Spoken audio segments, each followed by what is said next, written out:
Queen Jasper and Queen Molly with yours truly here on Real Talk Philippines Spotlight, live here at the Philippine Fashion Summit 2024 in the podium. Kamusta ang mga nagagandahang mga queens? Eto, happy and tired. Tired? Nakakapagod kasi alam mo, sir, galing pa kami sa ibang event.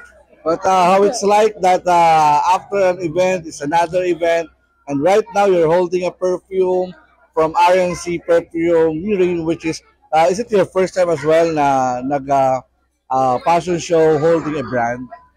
Yes, first time namin mag-hold ng brand ng Uno. Wow.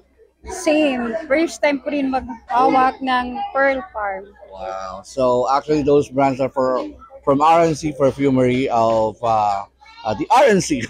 Okay, by the way, ano ba yung mga bagong ganap, mga aabangan pa nila sa ating mga queen? Meron ba kayong mga gigs na pwede nilang abangan? Parang mga sikat na itong mga kasama ko na to eh. Ah, yung ngayon di namin in-expect na rarampa kami ngayon. Actually, galing pa kami sa isang fashion show kanina. Dumiretso lang kami dito biglaan. So yung aabangan is abangan na lang natin.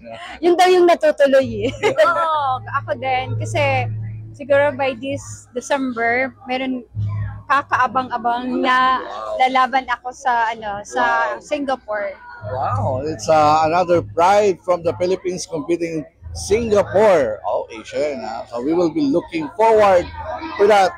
That's it for now with Queen Jasper and Queen Molly. Thank you. Thank you.